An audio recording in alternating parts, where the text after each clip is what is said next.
ഇന്ന് നമുക്ക് ഈസിയും ടേസ്റ്റിയും ആയിട്ടുള്ള ഒരു എഗ് സ്റ്റൂ ഉണ്ടാക്കാം. ഇതാണെങ്കിൽ വളരെ എളുപ്പമാണ് ഉണ്ടാക്കാൻ. അതുപോലെ ഇടിയപ്പത്തിൻ്റെ കൂടെയും അപ്പത്തിൻ്റെ കൂടെയും ഒക്കെ വളരെ നല്ലൊരു കോമ്പിനേഷനാണ്. ഞാനിപ്പോൾ ഇവിടെ ഒരു 5 മുട്ടയാണ് എടുത്തിരിക്കുന്നത്. പിന്നെ ആണെങ്കിൽ ഒരു മീഡിയം സൈസ് സവാള. സവാള എൻ്റെ കയ്യിൽ വൈറ്റ് ഒണിയനാണ് ഉള്ളത്, അതുകൊണ്ട് ഞാൻ അതാ എടുത്തത്. ഏത് ഒണിയനായാലും കുഴപ്പമില്ല. 3 പച്ചമുളക്, ചെറിയൊരു കഷ്ണം ഇഞ്ചി അരിഞ്ഞത്, കരിവേപ്പില, 2 ഉരുളക്കിഴങ്ങ്. പിന്നെ വേണ്ടത് തേങ്ങാപ്പാലാണ്. അത് നമുക്ക് തേങ്ങയുടെ 1-ാം പാലും വേണം, 2-ാം പാലും വേണം.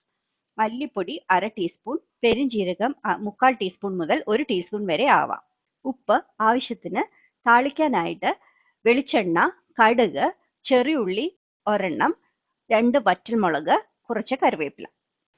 ഇനി നമുക്ക് മുട്ട പുഴുങ്ങാൻ വയ്ക്കാം. മുട്ട വേവുന്ന സമയം കൊണ്ട് നമുക്കൊരു കുക്കറിലേക്ക് സവാള അരിഞ്ഞതും ഇഞ്ചിയും പച്ചമുളകും കറിവേപ്പിലയും ഉരുളക്കിഴങ്ങും ആവശ്യത്തിന് ഉപ്പും ചേർത്ത് തേങ്ങയുടെ 2-ാം പാലും ചേർത്ത് വേവിച്ചെടുക്കാം. അടച്ചു വെച്ചു.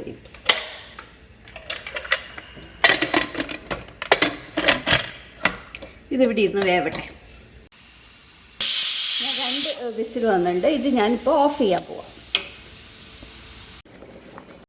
ഇതിപ്പോൾ നമ്മുടെ പ്രഷറൊക്കെ പോയിട്ടുണ്ട്. ഞാൻ ഇത് തുറന്ന് നോക്കാൻ പോവാം. ഇനി ഇത് നമ്മൾ നല്ലതായിട്ടൊന്ന് ഉടച്ചു കൊടുക്കണം. മുഴുവൻ ഉടയ്ക്കണം എന്നില്ല, കുറച്ച് കുറച്ച് പീസ് കിടന്നോട്ടെ. അപ്പം ഞാൻ ഉടച്ചിട്ടുണ്ട്. ഇനി നമുക്ക് ഒരു ടീസ്പൂൺ പെരുംജീരകം പൊടിച്ചതും 1/2 ടീസ്പൂൺ മല്ലിപ്പൊടിയും കൂടെ ഇട്ടിട്ട് നല്ലതായിട്ട് മിക്സ് ചെയ്ത് കൊടുക്കുക. അപ്പം ഞാൻ തീ ഓൺ ചെയ്തിട്ടുണ്ട്. ഇത് നല്ലതായിട്ടൊന്ന് കിടന്ന് തിളക്കട്ടെ. ഇതിപ്പോൾ കുറച്ച് വെള്ളം കുറവുണ്ട്. കുറച്ച് തേങ്ങാപ്പാലൂടെ ഞാൻ ഒഴിക്കാൻ പോവാം.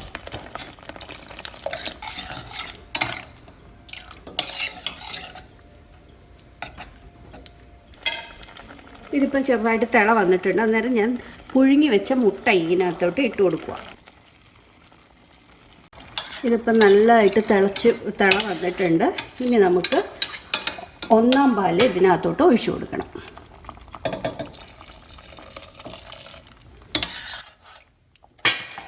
അധികം തിളക്കരുത്.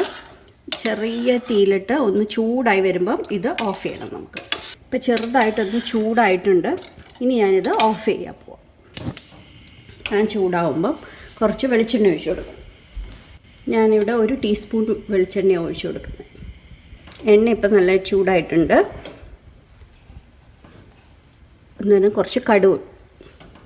ഇപ്പം കടുക് നന്നായിട്ട് പൊട്ടിയിട്ടുണ്ട്.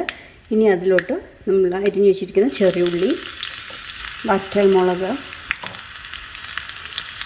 കറിവേപ്പിലയും കൂടെ ഇട്ട് ഒന്ന് മൂപ്പിച്ചെടുക്കും.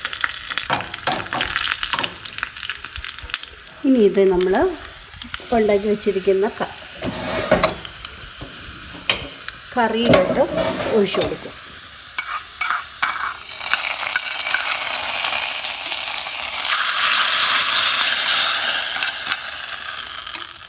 ഇത് 2-3 മിനിറ്റ് ഒന്ന് അടച്ചിട്ട്. അപ്പോൾ ഈ എഗ് സ്റ്റൂ എല്ലാവരും ഒന്ന് ട്രൈ ചെയ്തിട്ട് ഫീഡ്ബാക്ക് ഒക്കെ പറയണം. നിങ്ങൾക്ക് ഇഷ്ടമാവുകയാണെങ്കിൽ നിങ്ങളുടെ ഫ്രണ്ട്സുമായിട്ടൊക്കെ ഒന്ന് ഷെയർ ചെയ്യണം. അപ്പോൾ അടിപൊളിയായിട്ടൊരു റെസിപ്പിയായിട്ട് വീണ്ടും കാണാം. Thank you.